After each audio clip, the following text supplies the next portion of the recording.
Resulta no menos deprimente comprobar cómo un considerable número de los análisis publicados con el ánimo de explicar falazmente las causas del terrorismo terminan justificando, cuando no legitimando, su presencia en el tiempo. Es una frase de la introducción del nuevo libro de Alfonso Merlos, Terror.com. Hoy aquí en Periodista Digital es un placer poder charlar sobre este tema con Alfonso. Bienvenido a Periodista Digital. Muy buenas tardes, el placer es mío. Hablábamos ahora de estos y muchos informes publicados sobre el terrorismo que quizá hayan hecho lo contrario de lo que pretendían. Y habla también usted de teorías trasnochadas en todo este asunto del terrorismo yihadista, sobre todo.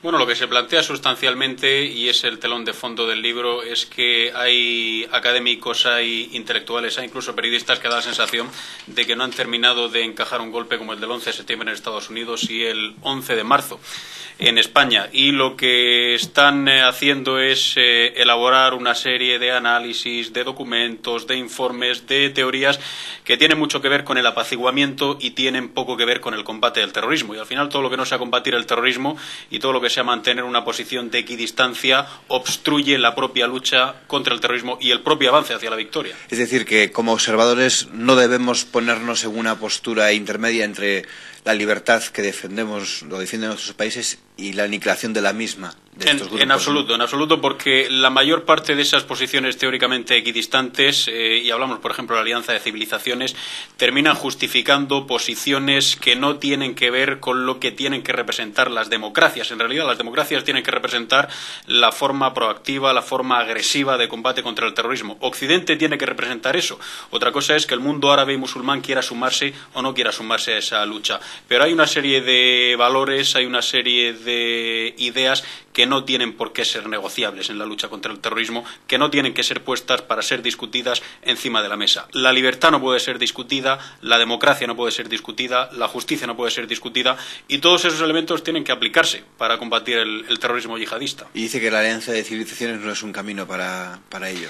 La Alianza de Civilizaciones es un camino para legitimar el discurso de buena parte de los islamistas que arrojan combustible ideológico al terrorismo. O dicho de otra forma, la Alianza de Civilizaciones promueve una serie de tesis y una serie de teóricas soluciones para acabar con el terrorismo que terminan admitiendo esas soluciones que una parte de culpa reside en Occidente y que si recibimos atentados en Londres o en Madrid o en Nueva York es porque algo habremos hecho, lo cual es absolutamente, o tendría que ser absolutamente despreciable por parte de quienes estamos sencillamente en la defensa del Estado de Derecho.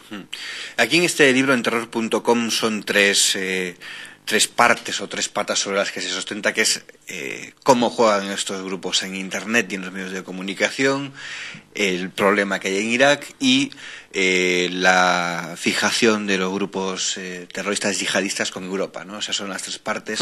En Internet, por ejemplo, uno se pregunta si estos grupos terroristas que han hecho de Internet una plataforma, ¿será porque se han dado cuenta de que es muy difícil ponerle puertas al campo o a ese campo que se ha llamado la red?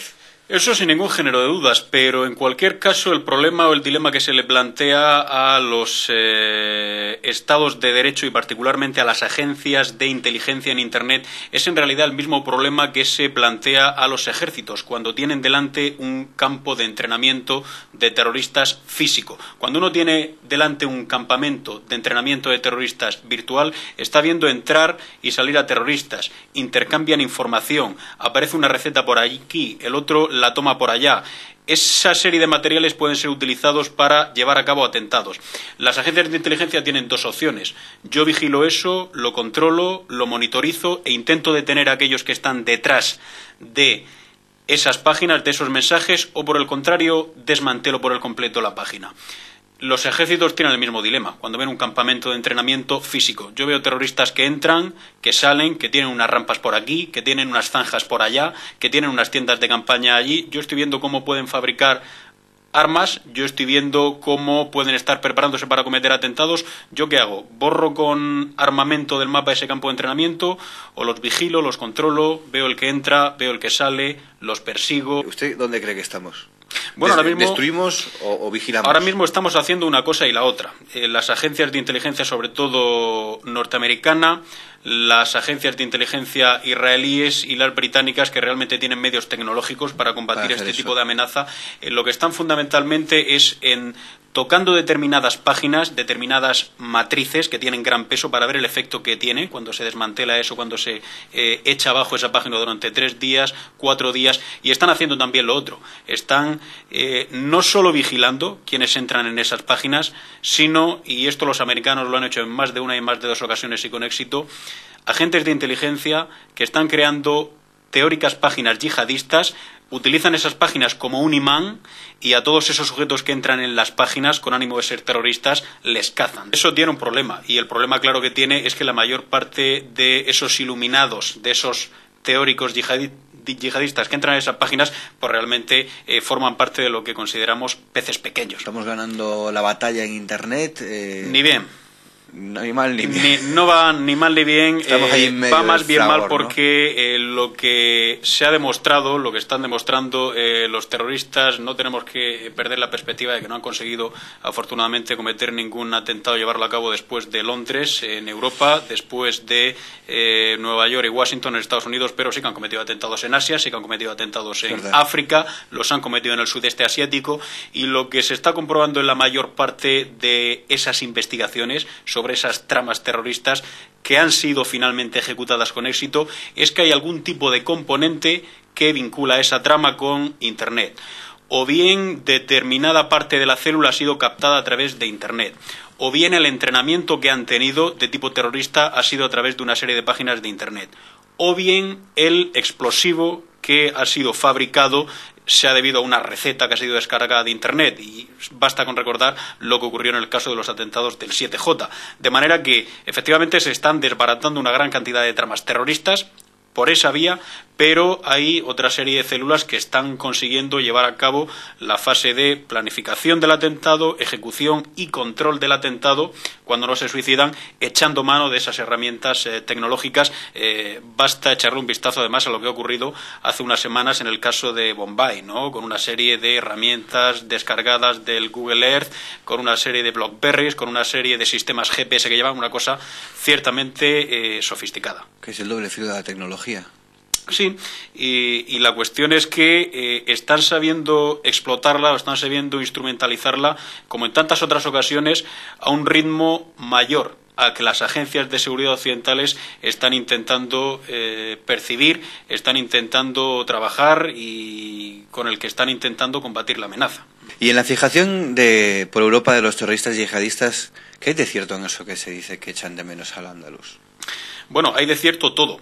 Hay un elemento que no tenemos que perder de vista. ¿Que echan de menos ese paraíso o ese imperio? Absolutamente, sí. No tenemos que perder de vista un elemento central. Y el elemento central es que Al-Ándalus no solo representa para los musulmanes, no digamos ya para los islamistas o para los salafistas, un lugar geográfico. No solo representa España, representa algo más. Representa el principio del fin para ellos. Representa el momento a partir del cual el imperio árabe y musulmán empieza a decaer científicamente, culturalmente, políticamente, tecnológicamente, etcétera, etcétera.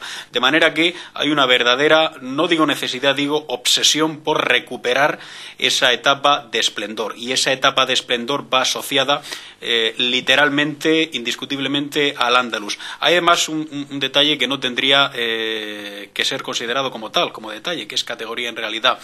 Al-Qaeda habla habitualmente de las brigadas de Al-Qaeda en Alemania, brigadas de Al-Qaeda en Francia, brigadas de Al-Qaeda en Italia. No existen las brigadas de Al-Qaeda en España, existen las brigadas de Al-Qaeda en Al-Ándalus, porque no reconocen España como tal, como Estado. Por eso tampoco existe Al-Qaeda en Irak.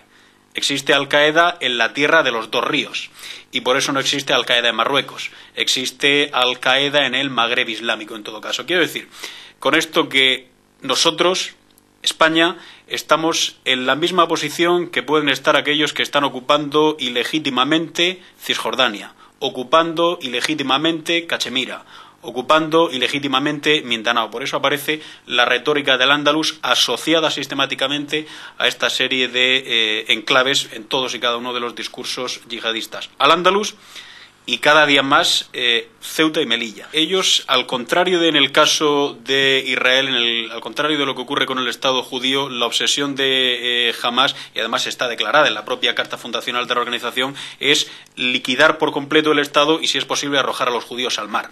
En el caso del Andalus lo que se plantea es otra cosa. Lo que se plantea es la reislamización del territorio en el que estamos asentados los españoles. Dicho de otra forma, lo que a nosotros se nos da es la oportunidad o bien de convertirnos al Islam o, por el contrario, salir de este territorio que evidentemente tiene que estar abonado y tiene que estar funcionando única y exclusivamente para todos aquellos que siguen la religión mahometana. Los terroristas comprendieron que la batalla se decide en los medios de comunicación. ¿En qué lugar de responsabilidad nos colocan los periodistas? Nos coloca en un lugar de responsabilidad central, por una de las razones que comentábamos al inicio de la entrevista, y es que, de la misma manera que un intelectual no puede adoptar una posición de equidistancia porque tiene una responsabilidad social en aquello, en lo que comunica y en cómo lo comunica, con el periodista ocurre 3/4 partes de lo mismo. Lo que no puede hacer el periodista de ninguna manera es caer en la trampa de los terroristas y lo que tiene que difundir como información, convertirlo en propaganda y mucho menos todavía convertirlo en propaganda a favor de la causa de los terroristas. Planteado en otros términos, no vale la justificación, no vale la explicación, no vale el ahondar sistemáticamente en las pretendidas causas del terrorismo, siempre que ocurra, y está ocurriendo con demasiada frecuencia por parte de los periodistas, que esa supuesta explicación termina en justificación. Pobreza conduce a terrorismo, subdesarrollo conduce a terrorismo, opresión de Occidente sobre el mundo árabe y musulmán conduce a terrorismo, y eso lo estamos viendo si uno hace realmente un análisis de contenido, de medios de comunicación además serios, lo estamos viendo a mi juicio con una frecuencia ciertamente alarmante. Que el líder de la organización Al-Qaeda, que representa hoy lo que representa, emita un discurso vía radiofónica, vía internet, lo pase a la Arabilla, a Al Jazeera, a la cadena Abu Dhabi, es exactamente igual. Eso en sí mismo es noticia. Ahora, a lo que voy es que todos y cada uno de los elementos que puede citar Osama Bin Laden en un momento concreto en ese discurso no tienen que ser mirados con lupa desde un punto de vista sencillamente racional, desde un punto de vista sencillamente argumental. Dicho de otra forma, esos elementos tienen que ser mirados para ser combatidos, porque proceden, en este caso, del líder de Al-Qaeda, que es alguien que ha ido sistemáticamente modificando su discurso para legitimar en definitiva la violencia y destrucción en masa. Puede haber 3 o 4 o 5 referencias comunes, pero hay una serie de elementos que van cambiando. Lo hemos visto aquí en el caso de los atentados de Madrid, como el problema era Irak, y en el momento en el que, en una decisión que tiene que ver mucho con esa política de apaciguamiento, el presidente del gobierno, Rodríguez Zapatero, retira tropas de Irak, automáticamente aparece en todos los foros de Internet la idea de que el problema que tiene España no es Irak, el problema que tiene España es Afganistán. De manera que esos argumentos ellos los van a ir reconduciendo sistemáticamente. Lo que no podemos hacer es intentar buscarles a cada uno de ellos una lógica racional, porque al final caeremos en la propia trampa, caeremos en lo que buscan ellos. ¿Irak está peor las cosas desde que hubo la invasión por parte de Estados Unidos? Bueno, Irak tiene una situación muy particular. La situación que tiene particular en los últimos meses es una situación de clara mejoría de las condiciones de seguridad a todos los niveles.